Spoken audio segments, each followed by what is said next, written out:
నీకు కోట కోటలని కావాలంటావా? నీకు కోట కోటలని కావాలంటే నేను చెప్పిన ప్రతి ఒక్కరిని చేయాలి. నేను చెప్పిన ప్రతి ఒక్కరిని చేసి ఎన్న పెట్టేది తర్వాత చెప్తా. చెప్పమంటావా?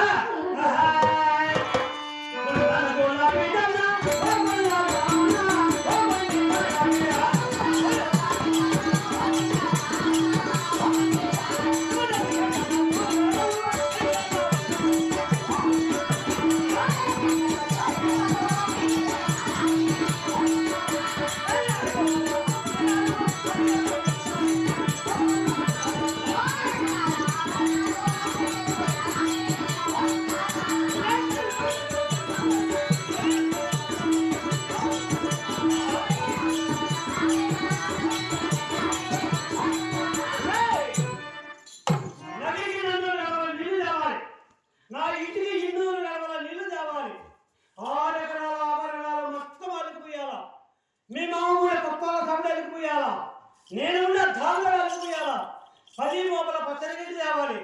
వంటకి 7 మోపల వట్టిగడ్డలు తేవాలి. మనం 7 గంటల వేయాలి. గుర్రకుండా పోతాను యామా అంత ఓపికలేంది. అంతకు మనం పొద్దున్నే ధనం ఏపులు ఉడికించి పెట్టాలి. నేను చెప్పిన ప్రతి పక్క పని చేయాలి. నేను చెప్పిన ప్రతి పక్క పని చేస్తే ఎనబెట్టి పంపించేది తర్వాత చెప్తా. చేయి నేను ఇన్నే కూర్చొని ఉంటా. ఏ పని తక్కువ చేస్తావో చెప్తా, అప్పుడు చెప్తా నీకు పని. ఏ పని కొట్టలేక చేస్తే ఎనబెట్టేది లేదు తర్వాత చెప్తా.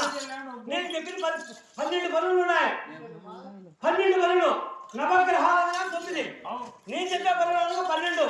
12 నాటికి వచ్చింది ప్రపంచం. కాబట్టి నేను చెప్పిన 12 పనులు చేస్తే నీకు ఎనబెట్టేది తర్వాత చెప్తా. 12 పనులు చెప్పమంటావా? చెప్తా. అది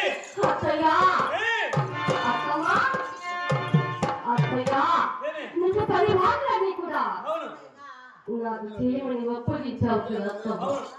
12 పనులు ఒప్పించాను. 7 మంది అక్కయ్య గారే ఒక్క దేవతే. 7 మందికి అక్కయ్య గారు సముల. ఆ చిన్నమ్మ తల్లి కూడా అక్కయ్య గారి సంబంధించింది తల్లి.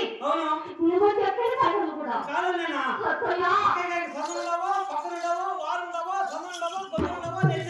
నాకు అవసరం. నేను 7 మందికి చదువు అత్తయ్య. నేను అక్కయ్య గారి అత్తయ్య. నాకు నువ్వు అక్కయ్య గారు, నువ్వు దేవతలు, నువ్వు దయాలు, నువ్వు దయాలు, నువ్వు పూజలు. నాకు అవసరం. నేను చెప్పిన ప్రతి ఒక్కరిని చేస్తే 12 పనులు చెప్తాను నీకు. ఏమిటి నదికి 4 గంటలు, ఇంటికి 2 గంటలు, 6 గంటలు, 6 పత్రులు ఇంటికి మొత్తం 12 పని మాటలు చేసి ఇక్కడ చెప్తే నిప్పు చెప్తా. లేకపోతే చెప్పు చెయ్యి. అది ప్రతి ఒక్క పని చేస్తావా లేదా?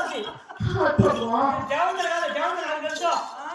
దేవత ఎక్కడ చెల్లించే నాకు తెలుసు. అది కాదా ఇది పని, సంసారము.